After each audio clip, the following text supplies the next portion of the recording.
Hey, baby, how'd you like to share a pair of skates? Sure. Do you feel ugly? Do your clothes not fit? Getting hefty, are ya? You must not be using Vought brand weight control tablet. Just take one with breakfast, or better yet, instead of breakfast. How to lose belly fat in 7 days.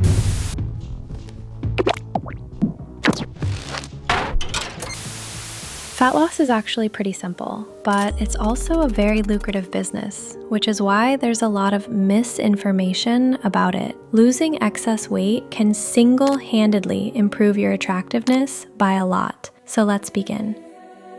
You've probably heard of the word calorie and seen it on a lot of advertisements or food packaging, but what is it exactly? A calorie is basically energy your body needs to survive. Think of it like gas for a car. Your body needs calories for something as little as blinking or breathing, circulating blood, all the way to something as big as running, jumping, or healing. Everything your body does requires calories. Some things require more calories than others since they're more taxing energy-wise, like running or swimming. Now that you understand what a calorie is, what does it have to do with fat? Well, when you eat more calories than you need, your body gets a lot more energy to work with. Our bodies are smart. They're like, wait a minute, we just got a lot more energy. Instead of wasting it, let's save it for later when we might actually need it. Our body's main purpose is to survive, and all those extra calories are saved up as fat. Every body varies on how many calories it needs to maintain its weight, depending on how active you are daily, how much you weigh, how tall you are, or how much muscle you have. You can get a rough estimate of how many calories you need daily with various tools. Let me show you a visual example. Let's say you need 2,000 calories daily for your body to maintain its weight. If you eat more than that, something like 2,500 calories, your body saves those 500 extra calories as fat. This is called a caloric surplus. Your body is converting extra energy to fat. But what if you eat 500 less? Something like 1,500 calories. Your body's then all like, wait a minute, I just didn't get enough to maintain my weight. Let me use that fat I saved up to make up for it. And that's basically how you lose fat. This is called a caloric deficit. Your body is burning up fat to compensate for the lack of energy. 3,500 calories roughly convert to 1 pound of fat, or half a kilo. So if you eat 500 below your daily maintenance, you'll lose 1 pound across 7 days. This is a very simplified explanation of fat loss and fat gain, but that's basically how it works. Energy in versus how much energy goes out. But there's a caveat. You might think now, what if I eat 1,000 less? Or what if I basically eat nothing? Will I lose a lot more weight faster? Remember when I said our bodies are kind of smart? Well, when you eat too little, your metabolism slows down. Your body starts breaking down muscle for energy, and hunger hormones go through the roof. You'll have a lot less energy, feel weaker, and mentally it becomes almost impossible to sustain, pushing you farther from your goal. And if you've ever gone down that road, you already know how brutal it is. A deficit of 300 to 500 daily is considered safe, sometimes even up to 800 or more if you're really overweight. I know it might seem tempting to starve yourself if you're overweight, but it is counterproductive. It isn't easy at first to lose weight. I'll cover tips to make it easier for you later on in this video. Another important thing, you can't spot reduce fat, meaning you can't lose it in one spot. Doing sit-ups or ab exercises doesn't remove the fat there. It'll only strengthen your ab muscles. Fat loss occurs throughout your whole body when you're in a caloric deficit. Now you know how fat loss works. Let's talk about actually doing it. Counting how many calories you eat daily may seem tedious, but it just takes some getting used to. You have more than enough ways to figure out how many calories there are in all kinds of foods. Simply searching up the nutritional information is one way, or using apps like MyFitnessPal, in which you can put in your daily diet and it'll calculate the approximate total. You can even tell ChatGPT or any other AI what you eat daily and how much of it, and it can give you a rough estimate. My advice would be to make a daily diet. This way, you'll have to calculate the calories once and slowly build towards this diet over the course of a few weeks or months. Making a big switch all at once is really difficult and hard to maintain. It can lead to a binge on everything you've been craving real soon, which is why you should build it up slowly for a few weeks. Just start off with a healthier breakfast for a while. Once you got that down, you can move up to the next meal and make that one healthier. Eating healthier also doesn't have to be boring. Like Jason Momoa, the actor, who has to be in good shape all the time. He managed to include beer into his daily diet whilst maintaining a caloric deficit. Or how a researcher ended up losing weight by only eating Doritos and Twinkies by simply being in a caloric deficit. Now, should you go and drink beer, eat Twinkies and Doritos while being in a deficit? No. Absolutely not. Our goal here on this channel is to become our best looking self, and eating processed junk food will do more harm than good, like for your skin, for example. But this doesn't mean you have to torture yourself. There are a lot of healthier, good tasting alternatives to all your favorite foods. Letting go occasionally and having a cheat meal or cheat day once a week is actually really beneficial. This can make it a lot easier to keep going. It prevents mental exhaustion from dieting. Don't worry about daily fluctuations of your weight. It's a lot more accurate to track on a weekly basis. The goal here is to instill good habits and achieve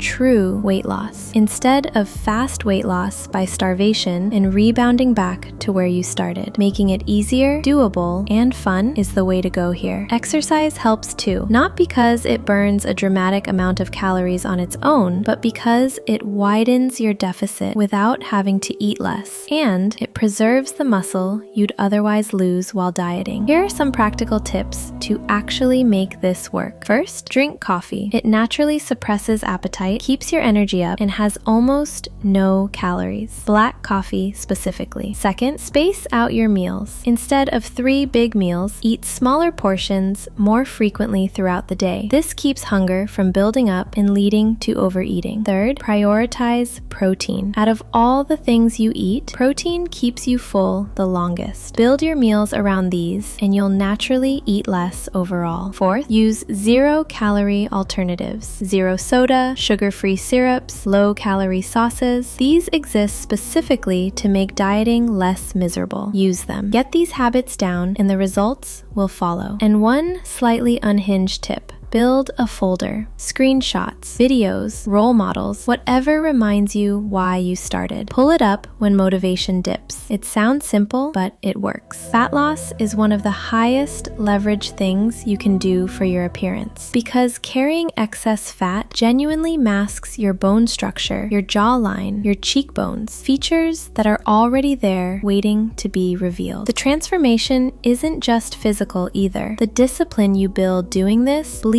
into every other area of your life. If you want to go deeper on any of this, skincare, facial features, full glow up breakdowns, this channel covers all of it. Join the community linked below if you want to go further. Subscribe if you haven't, and I'll see you in the next one.